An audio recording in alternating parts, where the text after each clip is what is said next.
على أفضلهم وخاتم النبيين محمد الأمين وعلى آله وصحبه أجمعين. أما بعد، أعوذ بالله من الشيطان الرجيم. بسم الله الرحمن الرحيم. إنه من سليمان وإنه بسم الله الرحمن الرحيم. ألا تعلوا علي وأتوني مسلمين. صدق الله العظيم. اللهم صل على سيدنا محمد وعلى آل سيدنا محمد وبارك وسلم.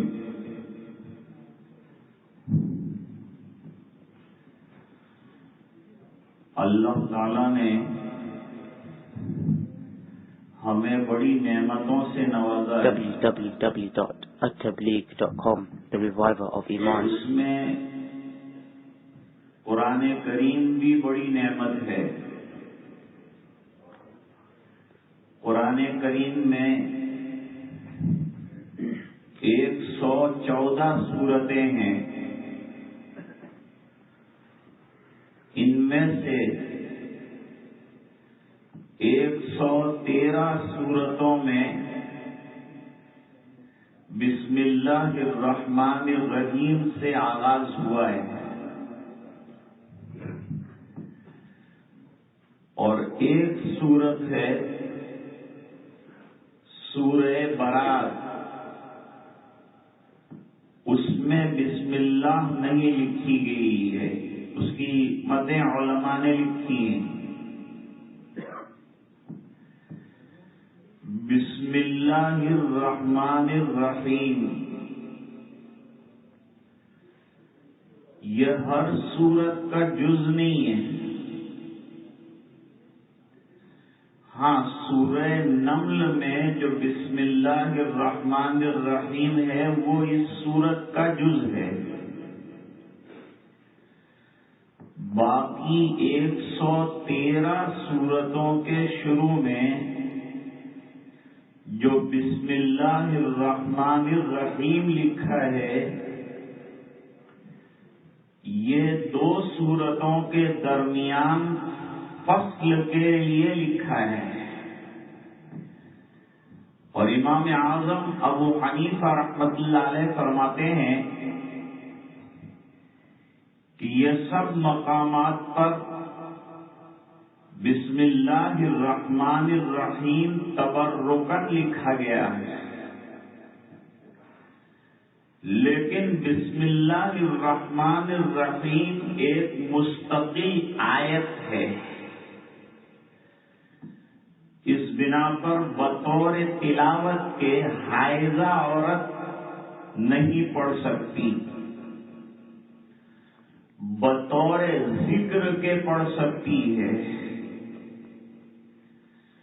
جیسے کہ حدیث شریف میں فرمایا، دروازہ کھولو تو بسم اللہ پڑھو، یہ ذکر ہے. دروازہ بند کرو تو بسم اللہ پڑھو، یہ ذکر ہے. لائٹ جلاؤ تو پڑھو بسم اللہ،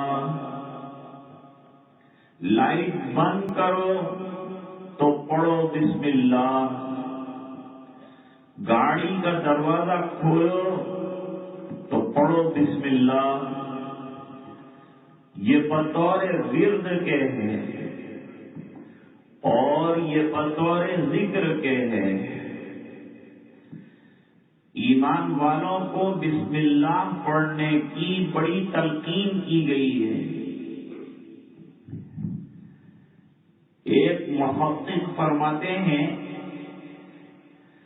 کہ بسم اللہ پڑھ کر جو دعا کی جاتی ہے وہ دعا اللہ تعالی ضرور قبول فرماتے ہیں. اس دعا کو اللہ تعالی رد نہیں فرماتے. ایکسپٹ کر لیتے ہیں. بسم اللہ الرحمن الرحیم. حضرت سلیمان علیہ السلام نے ملکہ بلقیس کو خط لکھا اور وہ خط کے شروع میں لکھا کہ یہ خط کس کی طرف سے ہے. تو یوں لکھا کہ انہو من سلیمان، یہ لیٹر سلیمان کی طرف سے ہے. وَإِنَّهُ بِسْمِ اللَّهِ الرَّحْمَنِ الرَّحِيمِ، اور اس کے شروع میں لکھا بسم اللہ الرحمن الرحیم. اور آگے لکھا کہ مسلمان ہو کر اور دین قبول کر کے بغیر کسی تکبر کے اور بڑائی کے میرے پاس آ جا. حضور پاک صلی اللہ علیہ وسلم نے سن 6 ہجری میں دنیا کے بڑے بڑے سلاطین کو خط لکھا، جن میں سے ایک روم کا بادشاہ تھا جس کا نام ہرکیولس تھا. اس کے نام بھی لیٹر لکھا. وہ بھی اللہ کے نام سے شروع کیا اور یوں لکھا من محمد رسول اللہ. یہ لیٹر کس کی طرف سے ہے؟ محمد الرسول اللہ صلی اللہ علیہ وسلم کی طرف سے ہے. الہ ہرقل کی طرف، عظیم الروم، جو روم کا بڑا بادشاہ ہے، اس کے نام لکھا یہ لیٹر. اس لیے بعض مشائخ فرماتے ہیں اپنے خطوط کی ابتدا بھی بسم اللہ الرحمن الرحیم سے کرنی چاہیے. آج کل تو خطوط کا رواج رہا نہیں، واٹس ایپ کا رواج ہو گیا. اس میں بھی آغاز کرے تو بسم اللہ سے کرنا چاہیے. بسم اللہ میں اللہ تعالیٰ نے عجیب عجیب برکتیں رکھی. بسم اللہ میں 3 بڑے نام ہیں اللہ کے. ایک ہے اللہ، ایک ہے رحمان، ایک ہے رحیم. یہ 3 بڑے نام ہیں اللہ تعالی کے. ان میں سب سے مقدم اور سب سے پہلے نمبر پر لفظ اللہ. حضرت علی رضی اللہ تعالیٰ عنہ فرماتے ہیں اللہ یہ حق تعالی شانہ کا ذاتی نام ہے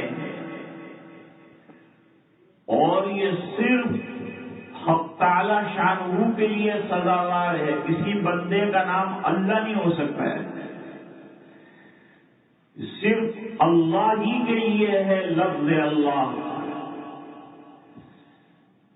بلکہ امام اعظم ابو حنیفہ رحمۃ اللہ علیہ فرماتے ہیں اللہ یہ اسم اعظم ہے جس کے ذریعے سے اللہ تعالیٰ بہت سے کام بناتے ہیں، بہت سی بگڑیاں بناتے ہیں. اس لیے علماء کے یہاں لفظ اللہ کا ورد کیا جاتا ہے. اسم اعظم ہے اور اللہ کے ذاتی ناموں میں سے. نمبر 2 الرحمن. مکے والے اور مشرکین رحمان کو نہیں سمجھتے تھے کہ رحمان کیا ہے، بہت زیادہ رحمت فرمانے والا، یہ رحمان کا معنی ہے۔ اور دوسرا نام ہے اللہ کا صفاتی رحیم۔ اس بنا پر علماء نے لکھا کہ کسی کا نام بندہ ہونے کے ساتھ رحمان نہیں ہو سکتا ہے۔ خالی نام رکھے رحمان، ہمارے یہاں بولتے ہیں نا رحمان بھائی، نہیں رحمان نہیں، اس کے ساتھ کچھ ملانا پڑے گا۔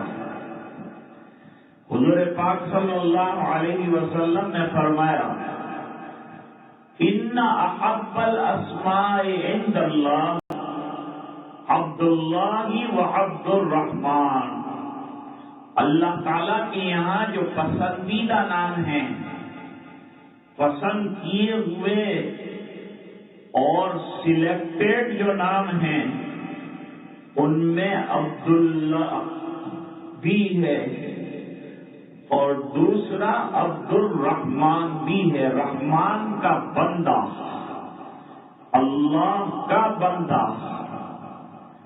تو خالی عبدال کہنا یہ بھی صحیح نہیں ہے، یا تو عبداللہ کہو،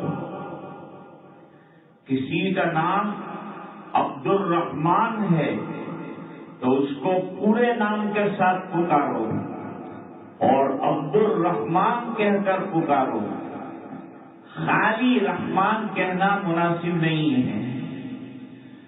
اور تیسرا رحمت کی سے مشتق ہے رحیم، اللہ تعالیٰ بڑے رحم فرمانے والے ہیں، بڑے مہربان ہیں، بڑے کرم فرمانے والے ہیں۔ اب سوال ہوتا ہے کہ تین ہی نام کیوں لیے ہیں بسم اللہ میں؟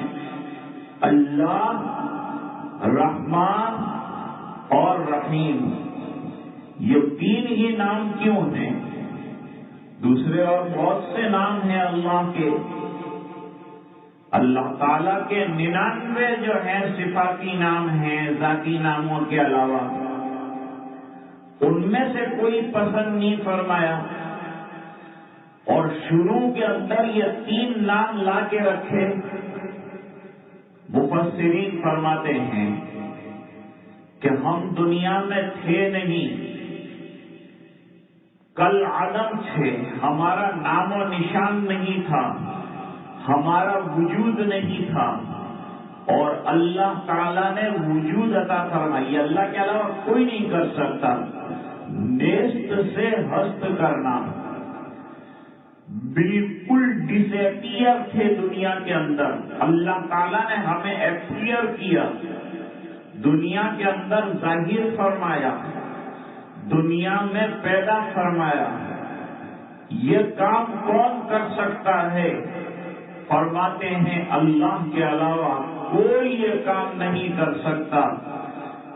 تو پیدا نہیں تھے اور پیدا فرمایا، یہ لفظ اللہ اس پر دلالت کرتا ہے، یہ پچھلی زندگی سے جو زندگی ملی اس پر دلالت کرتا ہے۔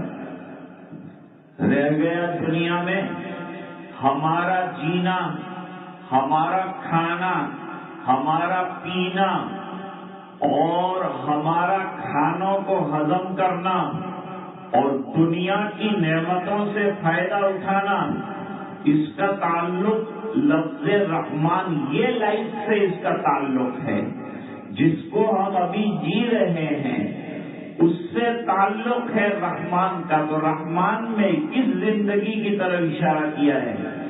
اور ایک زمانہ ایسا آئے گا کہ ہم دنیا سے چلے جائیں گے، کوئی نام لینے والا نہیں ہوگا، دوسری زندگی شروع ہو جائے گی۔ تو فرماتے ہیں اس کے اوپر دلالت کرنے کے لیے لفظ رحیم لائے۔ تو اللہ گزشتہ زندگی جو نہیں تھی وہ دی اللہ نے، اس پر دلالت کرتا ہے لفظ اللہ۔ رحمان موجودہ زندگی پر دلالت کرتا ہے، اور لفظ رحیم آئندہ جو زندگی آنے والی ہے جس کے دینے والے بھی اللہ ہیں، وہ رحیم ہیں، اس بنا پر وہ تیسرا نام آیا تیسری حالت کی طرف اشارہ کرنے کے لیے۔ اب ہم لوگ بسم اللہ الرحمن الرحیم پڑھتے ہیں تو کبھی ہم نے با پر بھی غور کیا ہے کہ با کیا ہے؟ علماء نے با پہ بھی معنی کی، بحث فرمائی۔ ہمارے مدرسے میں جب ہم لوگ سبق شروع کرتے ہیں تو ہم لوگ اس پر بھی بحث کرتے ہیں کہ یہ لفظ حرف با کیا چیز ہے، یہ لیٹر جو با پہلا ہے بسم اللہ، اس میں با سے شروع کیا ہے، یہ با کیا ہے؟ تو فرمایا کہ یہ تین معنی کے لیے استعمال ہوتا ہے۔ نمبر 1 برکت کے لیے، ترجمہ کریں گے اللہ کے نام کی برکت کے ساتھ۔ ظاہری بات ہے کہ اللہ کے ناموں میں اللہ نے بڑی برکتیں رکھی ہیں، تو اللہ کے نام کی برکت کے ساتھ ترجمہ یہ ہوگا۔ دوسرا معنی ہے مصاحبت کے۔ مصاحبت کا معنی یہ ہے کہ اللہ کے نام کے ساتھ، مصاحبت کے معنی اللہ کے نام کے ساتھ۔ نمبر 3 استعانت کے معنی مدد، اللہ کے نام کی مدد سے، اللہ کے نام کی مدد سے، یہ با کا معنی ہے۔ اور با کے نیچے کسرہ رکھا ہے جو اس بات پر دلالت کرتا ہے کہ بندے کے اندر عاجزی ہونی چاہیے، انکساری ہونی چاہیے۔ علماء نے لکھا کہ پورے قرآن کریم کا خلاصہ سورہ فاتحہ میں ہے۔ سورہ فاتحہ میں 3 چیزیں بیان کی ہیں۔ وہ 3 چیزیں کیا ہیں؟ توحید، رسالت اور آخرت۔ یہ پورے قرآن کریم کا مضمون ہے۔ پورے قرآن میں جگہ جگہ توحید اور توحید کو ثابت کرنے کے لیے توحید کے واقعات اور توحید کو ثابت کرنے کے لیے توحید کے دلائل اور توحید کو ثابت کرنے کے لیے انبیاء کرام کے واقعات جو ہیں وہ بیان فرمائے گئے ہیں۔ تو سب سے بڑا مضمون کون سا ہے قرآن کریم میں؟ توحید کا مضمون ہے۔ ایک واقعہ سناؤں آپ کو۔ حدیث شریف میں ہے کہ ایک جگہ پر صحابہ کرام نے ایک صحابی کو امام بنایا۔ امامت معمولی چیز نہیں ہے، امامت بڑی اہم اور بڑی رسپیکٹیو جگہ ہے۔ یہ سرکار کا مسلح ہے، کوئی معمولی چیز نہیں ہے۔ تو ان کو امام بنایا دیکھ کر کہ وہ متقی ہیں، پرہیزگار ہیں، تو پرہیزگار کو بنایا جائے۔ یہ بحث ہے علماء کے اندر کہ امامت کا حقدار کون ہے۔ فرمایا جو سب سے بڑا علم رکھتا ہو وہ امامت کا حقدار ہے۔ اور علم میں سب برابر ہیں کہ سب علامہ ہیں نماز پڑھنے والے، تو پھر کون حقدار ہے امامت کا؟ فرمایا کہ دوسرے نمبر پر جو بہترین قرآن پڑھتا ہو وہ نماز پڑھانے کا زیادہ حقدار ہے۔ اب اس میں 2 صفت جمع ہوگی، ایک تو علم، دوسرا قرات، کہ قرات بھی نہایت عمدہ کرتا ہے، تو ان کو امام بنایا۔ وہ بہترین قرآن کریم پڑھتے تھے اور بہترین عالم اور متقی اور پرہیزگار تھے۔ صحابہ تو سبھی پرہیزگار تھے، لیکن ان میں بھی کچھ سلیکٹڈ لوگ تھے۔ لیکن ان کی نماز میں ایک پرابلم آیا۔ وہ پرابلم یہ تھا کہ جب وہ سورہ فاتحہ پڑھتے تھے، جب سورہ فاتحہ پڑھیں اس کے بعد سورت پڑھتے ہیں یا کوئی آیتیں پڑھتے ہیں، یہ آیتیں پڑھنے کے بعد پھر وہ قل هو اللہ احد پڑھتے ہیں ہر رکعت میں، جس میں قرات جہری طور پر ہوتی ہے، اس میں پہلے سورہ فاتحہ پھر کوئی سورت ملاتے ہیں اور وہ سورت فنش کر کے پھر قل هو اللہ احد پڑھتے ہیں۔ تو مقتدیوں کو اعتراض ہوا، مقتدیوں کو اعتراض کرنے میں کیا تکلیف ہے؟ یہ سب سے آسان کام ہے اعتراض کرنا، دنیا کا سب سے آسان کام اعتراض کرنا ہے، سب سے مشکل کام جواب دینا ہے۔ تو اعتراض کیا کہ بھئی ہر رکعت کے اندر قل هو اللہ احد، ہر رکعت کے اندر قل هو اللہ احد، یہ کیا ہے؟ ایک دفعہ پڑھ دیا تو پڑھ دیا بھائی، مغرب کی ایک نماز میں قل هو اللہ احد پڑھ دیا، اور فجر کی نماز میں حضور پاک صلی اللہ علیہ وسلم سنتوں کے اندر 2 سورتیں پڑھتے تھے، قل یا ایھا الکافرون اور قل هو اللہ احد، اور مغرب کے بعد کی جو 2 سنتیں پڑھتے ہیں اس میں بھی مسنون یہ ہے کہ پہلی رکعت میں قل یا ایھا الکافرون پڑھے اور دوسرے کے اندر قل هو اللہ احد پڑھے، لیکن ہر رکعت میں پڑھے اور ہر وقت پڑھے، یہ کیا بات ہے؟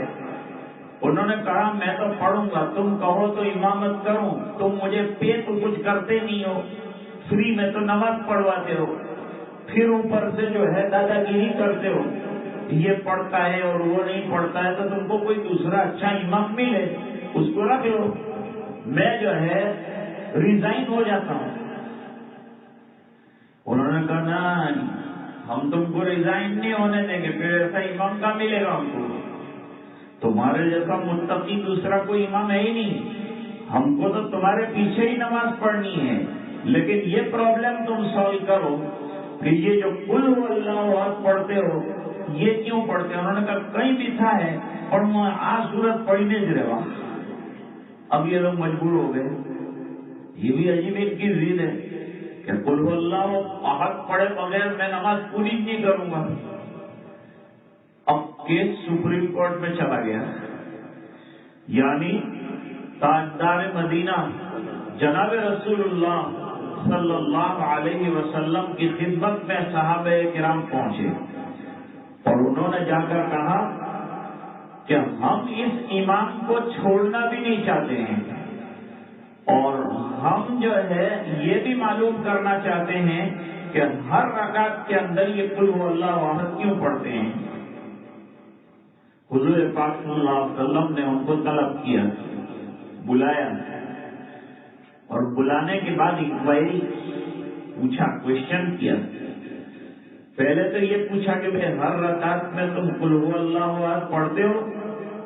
انہوں نے کہا جی حضور برابر پڑھتا ہوں۔ دیکھو بات دونوں طرف کی ہمیشہ سننی چاہیے، پھر فیصلہ کرنا چاہیے۔ حضور نے پہلے ان سے ٹیلی کر لیا اور اینالائسس کیا، پہلے کوشچن کیا کہ تم ایسا کرتے ہو؟ انہوں نے کہا ہاں کرتا ہوں حضور۔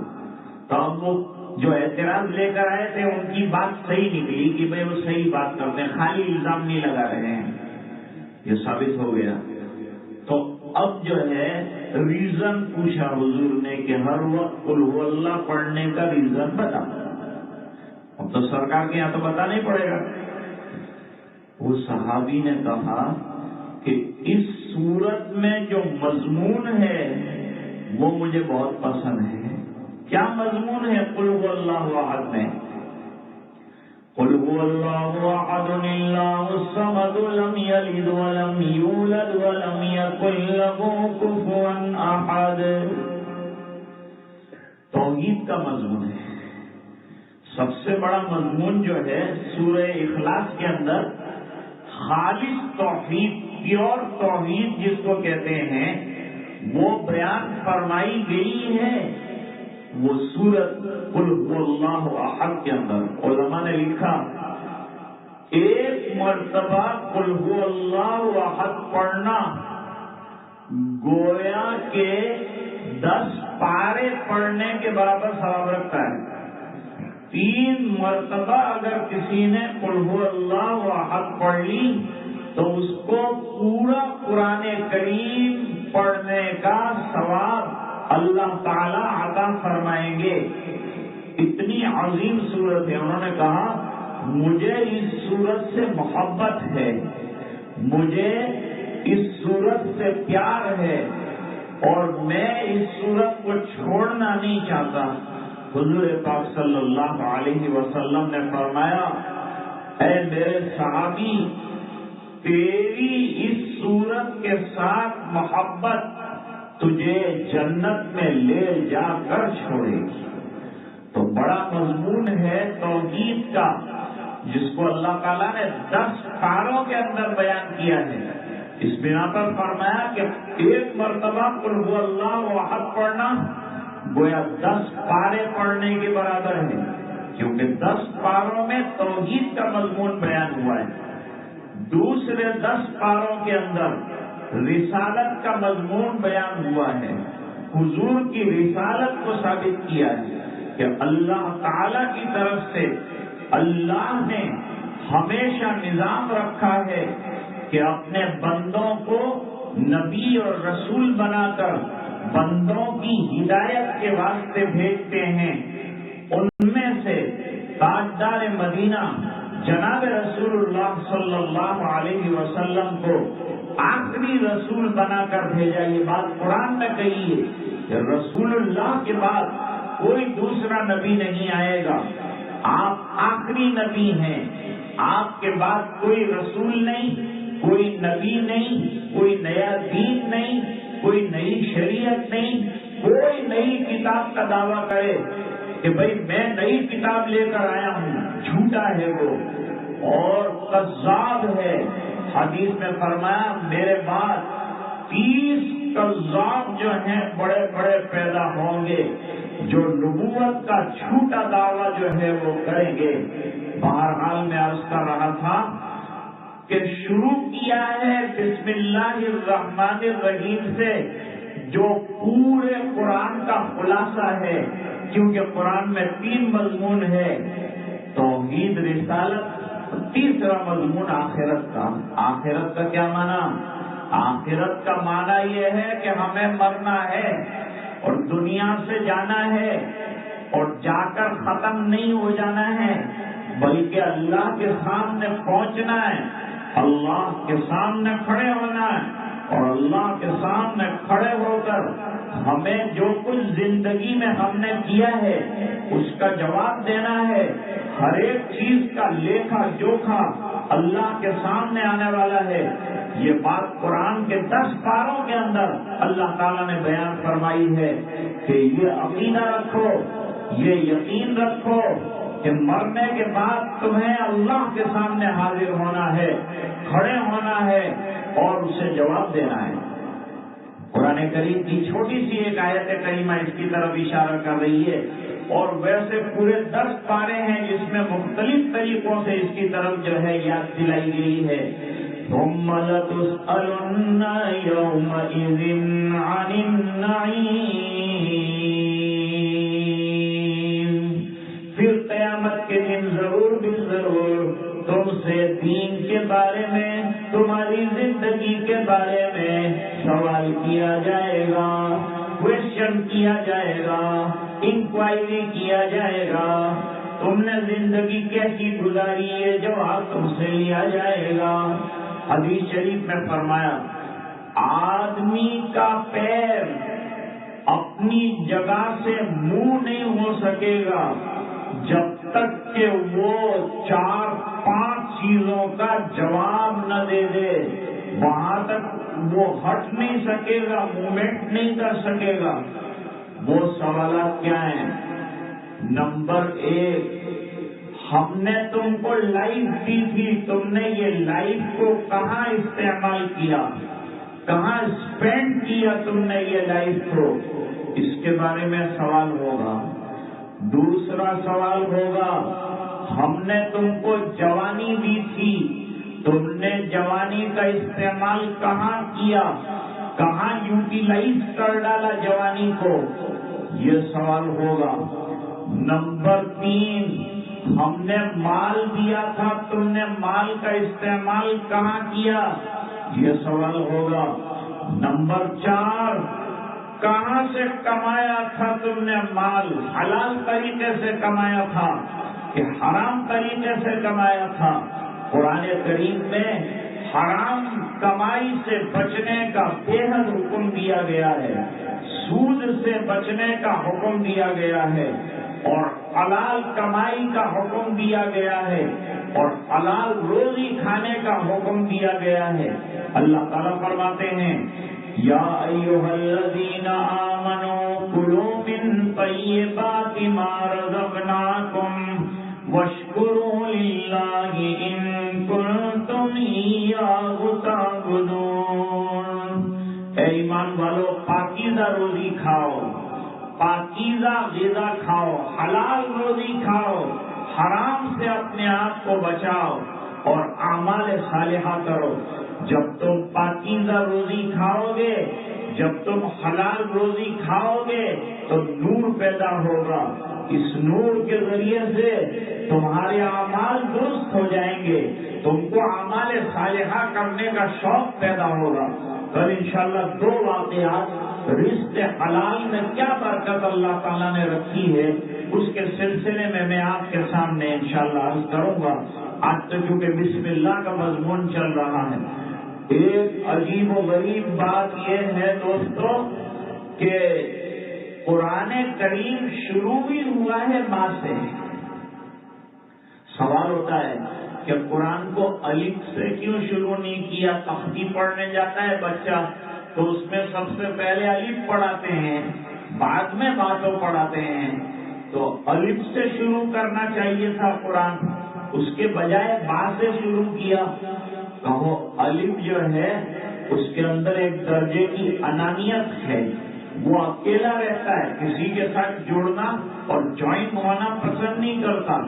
اور بسم اللہ جو ہے نا, با ایسی ہے بیچاری سب کے ساتھ جڑ جاتی ہے, سین کے ساتھ جڑ جائے, میم کے ساتھ جڑ جائے, لام کے ساتھ جڑ جائے, سب کے ساتھ جڑنے کے لیے تیار ہوتی ہے. الف یوں ایک دم اوپر سے نیچے کھڑا رہتا ہے ڈنڈے کی طرح, لیکن بسم اللہ جو ہے وہ لیٹی ہوئی رہتی ہے, اس کے اندر جو ہے لولی نیس ہے.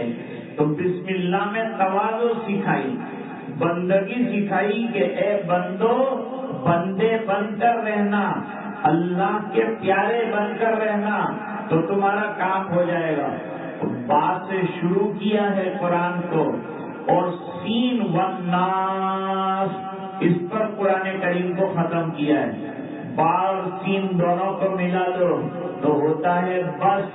مسلمان کی زندگی کے لیے قرآن اور حدیث بس, سرکار کی ذات اور قرآن کریم, 2 چیزیں اللہ تعالیٰ نے بڑی نعمت کے طور پر عطا فرمائی ہے. یہ 2 نعمتیں مل گئی بہت بڑی بات ہے. قرآن ہمارے لیے بس بھی ہے, سرکار ہمارے لیے بس بھی ہے, اور قرآن ہمارے لیے سب بھی ہے. بس کو الٹا کرو تو سب بنتا ہے, بس کو الٹا کرو تو سب بنتا ہے. تو قرآن بس بھی ہے, قرآن سب بھی ہے. اللہ تعالیٰ نے ایسی نعمت عطا فرمائی ہے جو ہماری دنیا اور آخرت دونوں کے لیے کافی. ایک بسم اللہ میں اللہ نے کیا برکت رکھی ہے. بشر حافی رحمت اللہ علیہ ایک بزرگ گزرے ہیں, بڑے بزرگوں میں سے ہیں بشر حافی رحمت اللہ علیہ. بشر حافی کیسے بزرگ بن گئے, کیسے اللہ والے بن گئے؟ کہتے ہیں پہلے ان کی زندگی بالکل آزاد اور آوارہ تھی. راستے میں جا رہے تھے, نشے میں تھے. ایک پیس آف پیپر ملا, کاغذ کا ایک ٹکڑا ملا, وہ اٹھایا, دیکھا کہ اندر بسم اللہ الرحمن الرحیم لکھا ہوا ہے. تو جب دیکھا کہ بسم اللہ الرحمن الرحیم تو اس کو چوما, اس کو آنکھوں سے لگایا, جیب میں ادب سے رکھا, اور جیب میں ٹٹولا کے کچھ پیسے بھی ہیں کہ نہیں. تو اس زمانے کے اعتبار سے 2 درہم ملے, وہ درہم کی خوشبو خریدی, عطر خریدا. یہ عطر خرید کر وہ کاغذ کے اوپر لگا کر اس کو خوشبودار کیا, اور کوئی اونچے مقام کے اوپر تاپ کے اندر یہ بسم اللہ والا کاغذ رکھا. بس خالی اتنا کام کیا، بسم اللہ کا ادب کیا، بسم اللہ کا احترام کیا۔ رات کو خواب میں کہنے والا کہہ رہا تھا کہ آج تو نے میرے نام کو اونچی جگہ رکھا، اسے خوشبو لگائی، اس کا رسپیکٹ کیا، میں تجھے دنیا اور آخرت میں عزتیں عطا کر کے رہوں گا، تجھے اپنا پیارا بنا کے رہوں گا، تجھے اپنا ولی بنا کے رہوں گا۔ خالی ایک بسم اللہ کی عظمت کی وجہ سے اور ادب کی وجہ سے اللہ تعالیٰ نے بشر حافی کو ولی کامل بنا دیا، اللہ کا ولی بنا دیا۔ ایک بسم اللہ میں یہ برکت ہے۔ تو جب پورا قرآن کریم پڑھے گا تو کیا ہوگا؟ ایک قاضی صاحب کا انتقال ہوا، قاضی صاحب جب دنیا سے گئے تو کسی نے خواب میں دیکھا کہ قبر میں بڑی تکلیف کے اندر ہیں، بڑے حالات میں ہیں، پریشان ہوئے، کیا کیا جائے؟ دوست نے پوچھا کیا حال ہے؟ کہا بہت برا حال ہے میرا، عذاب میں مبتلا ہوں۔ چند مہینوں کے بعد دیکھا کہ قاضی صاحب بہت آرام سے جنت کے اندر گھوم رہے ہیں۔ تو پھر پوچھا کہ حضرت یہ اچانک چینج کیسا آیا، یا آپ کے حال کے اندر تبدیلی تغیر کیسا ہے؟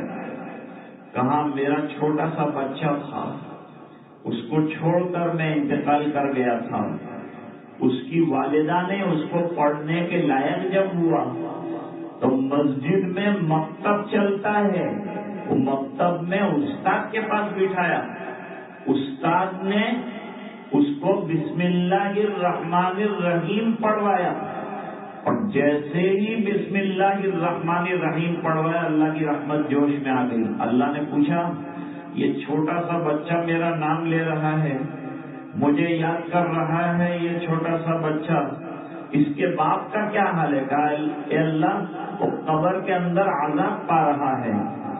جواب دیا اللہ نے کہ جس کا بچہ روئے زمین پر مجھے رحمان اور رحیم کہہ رہا ہو، میں اس کے باپ کو عذاب نہیں دے سکتا، لہذا اسے جنت کے اندر داخل کیا جائے۔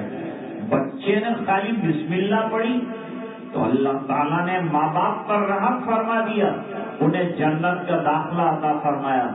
آپ کی اولاد اگر آپ قرآن پڑھاتے ہیں، اسے حافظ بناتے ہیں، اور حافظ بنانے کے بعد اس کا خیال رکھتے ہیں، تو سوچو اور اندازہ لگاؤ کہ جنت میں ہمارے درجات کیا ہوں گے۔ قرآن کی برکت سے اور بسم اللہ کی برکت سے اللہ تعالیٰ نے جنت کا داخلہ عطا فرمایا۔ اللہ تعالیٰ ہمیں بسم اللہ الرحمن الرحیم ہر موقع پر پڑھنے کی اور اس کی قدر کرنے کی توفیق عطا فرمائے۔ فخر الدین رازی رحمۃ اللہ علیہ نے لکھا کشتی میں سوار ہوئے حضرت نوح علیہ السلام تو پڑھا بسم اللہ مجریہا و مرساہا ان ربی لغفور رحیم۔ آدھی بسم اللہ پڑھی تو نوح علیہ السلام کی کشتی پار لگ گئی۔ فخر الدین رازی رحمۃ اللہ علیہ فرماتے ہیں اس امت کو اللہ تعالیٰ نے پوری بسم اللہ الرحمن الرحیم دی ہے، تو ان کا بیڑا کیوں پار نہیں ہوگا؟ ہمیں ہر کام میں اچھا کام شروع کرتے وقت قرآن کریم کی تلاوت کرتے وقت اعوذ کے بعد بسم اللہ الرحمن الرحیم پڑھنا چاہیے۔ علماء نے لکھا تلاوت میں بسم اللہ سے آغاز کرنا یہ سنت ہے اور مسنون ہے۔ اللہ تعالی ہمیں اس پر عمل کرنے کی توفیق دے۔ اللہم صلی علی سیدنا محمد وعلی آل سیدنا محمد وبارک وسلم۔ آتنا فی الدنیا حسنہ وفی الآخرۃ حسنۃ وقنا عذاب النار۔ قنا عذاب القبر وقنا عذاب الحشر وقنا عذاب الفقر وقنا عذاب الدین واحشرنا یوم القیامۃ مع الابرار۔ ربنا لا تزغ قلوبنا بعد إذ هديتنا وهب لنا من لدنك رحمة إنك أنت الوهاب۔ ربنا إنك جامع الناس ليوم لا ريب فيه إن الله لا يخلف الميعاد۔ ربنا اغفر لنا ذنوبنا وإسرافنا في أمرنا وثبت أقدامنا وانصرنا على القوم الكافرين۔ اللهم اجرنا من النار یا مجیر، اجرنا من النار یا مجیر، اجرنا من النار یا مجیر یا مجیر یا مجیر۔